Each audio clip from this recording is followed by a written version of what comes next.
Hey everyone, Sarah here, back with another vlog. So it's finally a sunny Seattle day. We've got the sun back, no more smoke, or at least if there is some smoke, it's hard to see. It's kind of dissipated with the wind. So we've got the sun back, got the warmth back. It's 81 degrees outside, and maybe the air quality is finally back to normal. We've been having a lot of wildfires in the surrounding areas this summer, so the city has just been covered in smoke, like full-on apocalyptic. I think the other day when John and I posted a vlog, it was in the mukbang video, the masks arrived, the apocalypse masks.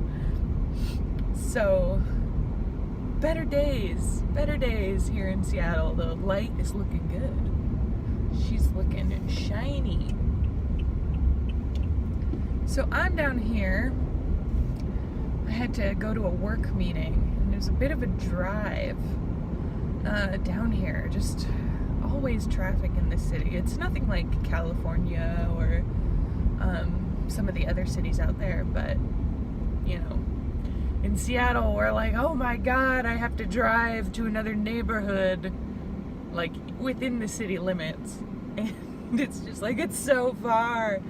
How will I make it? I don't want to go anywhere. But I made it. And we met at Starbucks, and I had the cold brew with the salted foam. Y'all, hashtag not sponsored, but if you are a coffee fan and a salted caramel flavor fan, that drink, the cold brew with the salted foam, it hits the right like flavor balance of coffee and that kind of cream that isn't too overbearing. I'm a freak. I just usually drink all black coffee. I don't like to put sugar in it. I don't like to put cream in it. Occasionally I'll get a latte or something like that, but I usually just drink black coffee all the way. I don't like to put anything in it. It taints the flavor, and come on, like, be honest with yourself about your vices. I mean, when you drink alcohol, right? Like, people who pile in the sugar with their booze, not for me either. I always get a headache with too much sugar. I'm more of a salty tooth than a sweet tooth. I mean, I love chocolate and things like that, but not as often as I like, you know, chips, Cheez-Its, all that good stuff. So I'm on my way back home to finish up the work day and just kind of hang out. I think John and I are going to do a live stream tonight and kind of work on our live stream schedule now that we are set up, bona fide streamers. We streamed some Super Mario Odyssey the other night and actually talked to a person. I think the guy was probably in high school. We didn't ask. But he helped us beat a couple levels of Super Mario Odyssey when we were chilling. So that was really helpful. Shouts out to you. I forget your handle, but we're following each other on Twitch, so it's been fun to like get back into video games. I love video games. I kind of forced myself to stop playing them because you can't in grad school. You cannot. It's not a thing that you can do if you're me, because I just love to play them through total completion. I'm a completionist. You know, there's people who play and there's people who get the strategy guide and make sure they get every treasure chest, every legendary item, everything. I've always been a completionist. If you've seen my other videos, it makes sense of what my perfectionism, my overachieving. I can't even play a video game without being an overachiever, you guys. What is wrong with me? I think that's why games like World of Warcraft or like other MMORPGs are fun, because you know, you could go and do every quest, but the fun parts of those games is interacting with other people. Like, it's no fun to play this game solo. I mean, it kind of is fun. But, I was a big gamer when I was middle school, for sure. that was like all the time. Even as a kid, playing Pokemon, playing games on my Game Boy Advance, it was like everything. When my parents finally let me get a Game Boy Color, oh my gosh, I had a pink Game Boy Color with Pokemon Red. Unpopular opinion. Apparently now everyone's like Pokemon Blue is where it's at, but you know, I had Pokemon Red. I wanted Charizard. Who didn't want a Charizard as a kid? You're lying to yourself if you didn't ever want a Charizard or think the kid who had the Charizard was amazing.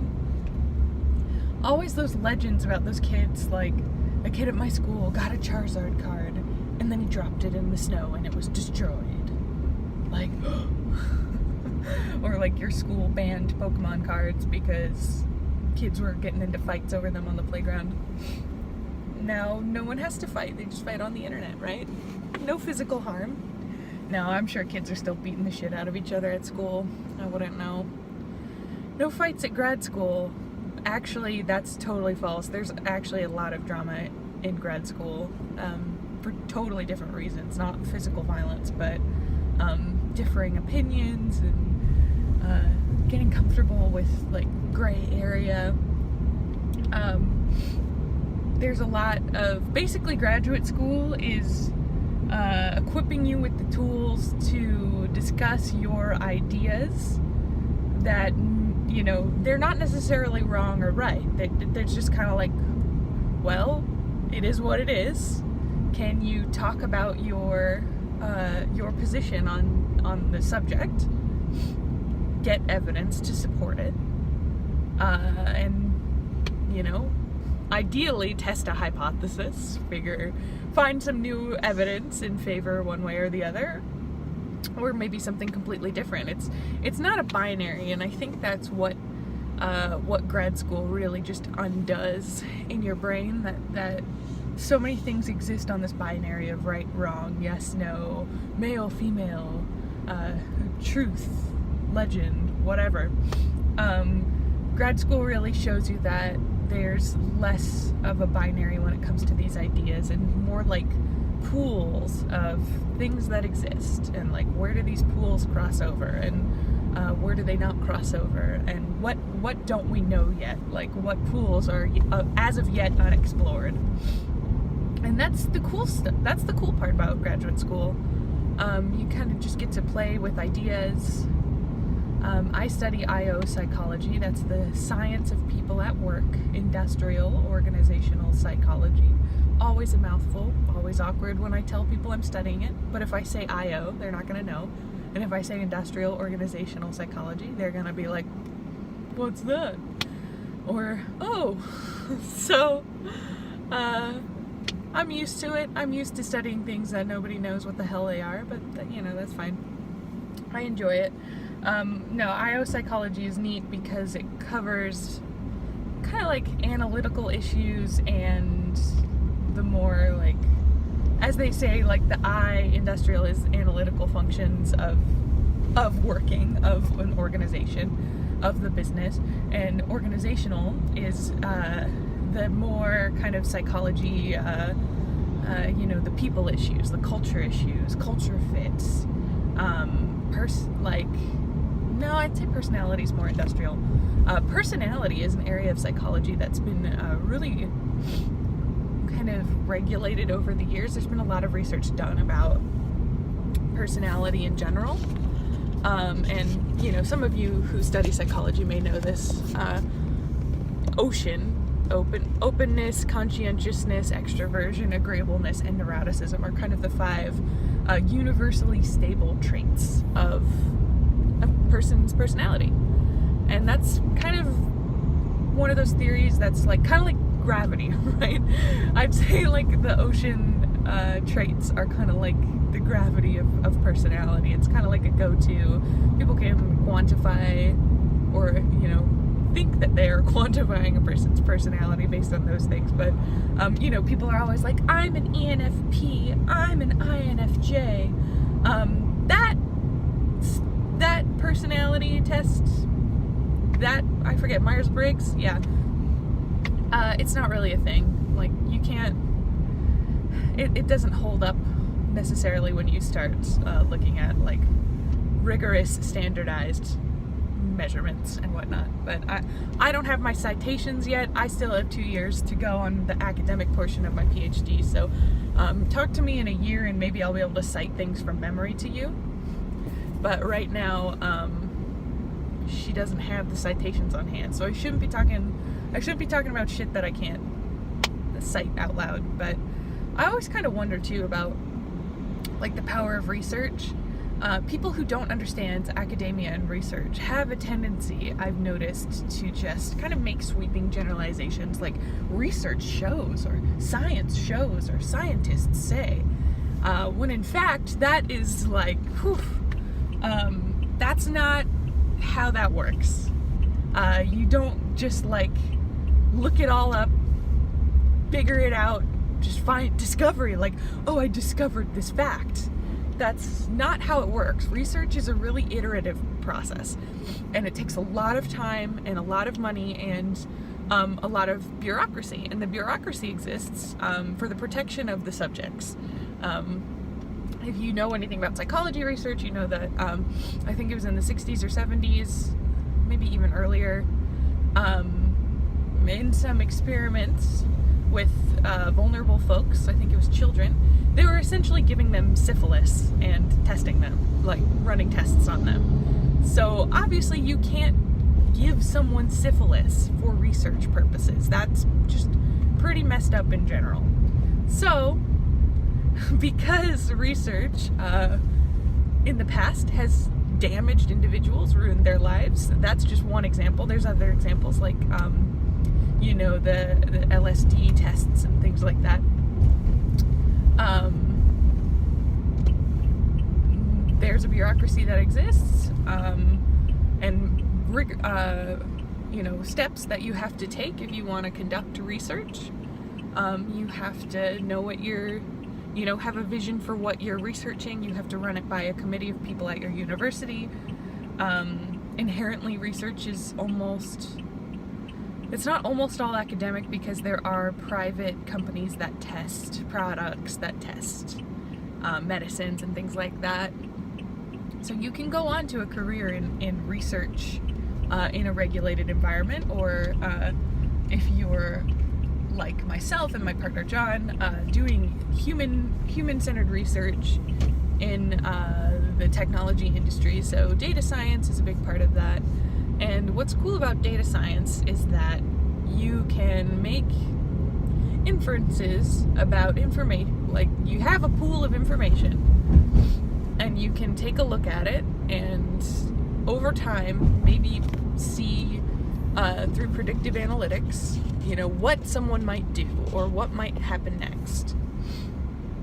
Or, you know, if we select for this personality trait, then we are likely going to be seeing this down the line. Again, it's all pretty loose, you know. None of this is proven fact, right? It's science, but it's not like we have the facts and they are correct. And I think that's like the biggest like misconception about people who are not in school, or at least not in graduate school, that there is a right answer and that someone with a degree knows the right answer. No, if you're talking to someone with a PhD, they probably know, like, I don't know, but they can probably take a good guess. They probably know where all the good stuff is to make the best informed guess. So we're not dealing with facts, we're not dealing with actualities, we're dealing with likelihoods. And you know, we call it significant findings, but in reality they're not huge. We don't get large effects often, and if we do, there's probably something up with the methodology. It's a complicated world. Research is complicated, but I'm kind of going in a analytical direction with it because that's what these times are calling for. And you know, I've gotten at this in other videos, like following your passion, following your dreams versus having a career that pays for your life, that you're able to live on, that you can pay for your rent, you can pay for your groceries, you can pay for your car. I had a career that I loved, that I was super passionate about, that I thought was my dream career, and to some extent it was my dream career. And I just couldn't make ends meet with it here in Seattle. I didn't make enough money. That's not the case for everyone I know. I know a few music therapists who do make money, do make a living, and in other cities it's maybe easier to do it in maybe a smaller community where you can build those community relationships, or other cities like San Diego, where I did my internship, where a lot of music therapists have moved there and gotten their businesses going, and, you know, so much work, decades of work gone into advocacy, into providing quality services. The place I interned at was amazing. I could do another story time video about that another time, because that's a long story. But, you know, no regrets on the path I took to get here, but I really wanted to go to graduate school, and I wanted to do that when I was still in undergrad, and I knew that my days as a direct service provider in the field of music therapy were numbered. I knew that I was not looking ahead at my life of a long-term career doing therapeutic music with people. So I knew that already, but I didn't know what I wanted to study at the graduate level. Unfortunately, there is data that indicates a master's degree in music therapy does not get you to the pay rate, to the salary that you need to, one, pay back the loans, and two, get a significant increase in your salary, because you gotta live, you gotta make the money, you gotta pay back your loans. And IO psychology did have it was a related field, and there were indications that I would make more money going that direction with it. Long story short, yes and no. Since I'm staying in school, I don't have to thankfully worry about paying back my stuff yet, because I'm continuing on with my education. And in the PhD program, the university I attend has very graciously given us 1 year of tuition paid for, which at a private school is awesome. I wish it was more, but that's okay. I didn't know that when I applied, so it was a really great surprise to hear that they were gonna pay for half of my academic year this year and then half next year. So really happy about that. Less stress in terms of like the debt rising. Because as of right now, I could not afford to pay it back. That's the truth. And for many months after I found that out, I felt like a huge failure. I felt like I had failed in everything I set out to do. And on my dark days, I still feel like I failed. And I know that probably sounds crazy to a lot of people. Like, you got a master's degree, how could you have failed? I have a hard time like alternating between like my professional career and my academic career. With IO psychology, you can blend these two things a little bit better. But yeah, I went into recruiting, and I don't know, recruiting's alright. It's a good way to make a living. It's an honest living. It's a sign of the times that you can make money getting engineers from point A to point B. Because yes, it is that complicated to connect with people and hire them. Believe it or not. It's a complicated process. So I work in technical sourcing. I've learned a lot about engineers, computer science, everything in that world. I have a lot of subject matter expertise about it, and I'm always learning more. So that is a useful skill to have with IO psychology, because a lot of the businesses that will likely want to hire me someday are going to be tech companies. So if I know what I'm talking about in terms of engineers and their products and the skills get in the business. It's good to know. So that's probably where I've gained my professional subject matter expertise that I didn't get in school. But all the things I did gain in school, I'm bummed because I don't get to use them as much. I don't get to stretch my legs as much with those in my current role, because I essentially just look for engineers on the internet and talk to them briefly. So maybe there's a little touch of motivation there, a touch of, communication, but ultimately very little change management, which is what I think I'm into. I don't know.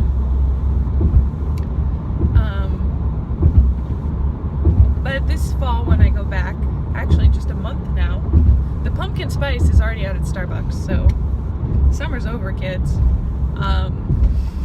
When you see the pumpkin spice, you know summer's over, man. I'm going back to school in the fall, and it'll be advanced statistics and data warehousing. So I'm going to learn some SQL, going to learn some database management, and some, mixed ANOVA, moving on to regression at the end of the term. I'm pretty nervous about it, not going to lie. I took graduate stats for my master's degree, but that class was in 2017. So it's been a year and a half, more like a year and 10 months, since I was dabbling in the stats, and I've been teaching myself Python, teaching myself R, but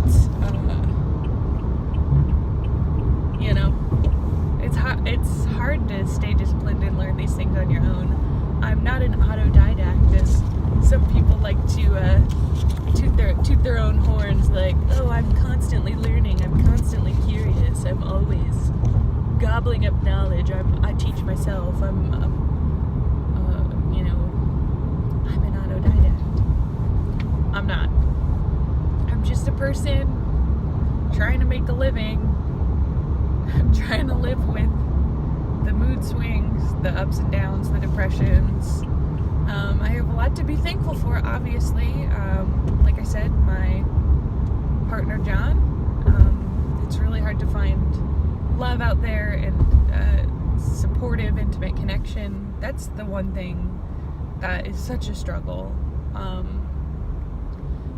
And so I'm really thankful to kind of have that part of my life figured out, because it allows me to focus now on other things. And so I think maybe when I was younger, that took up a lot of my time.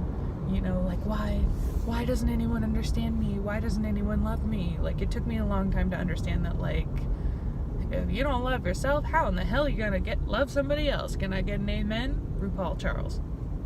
And it's true, and the issue wasn't necessarily that I wasn't lovable. It's that the people that I was pursuing or involved with didn't love themselves.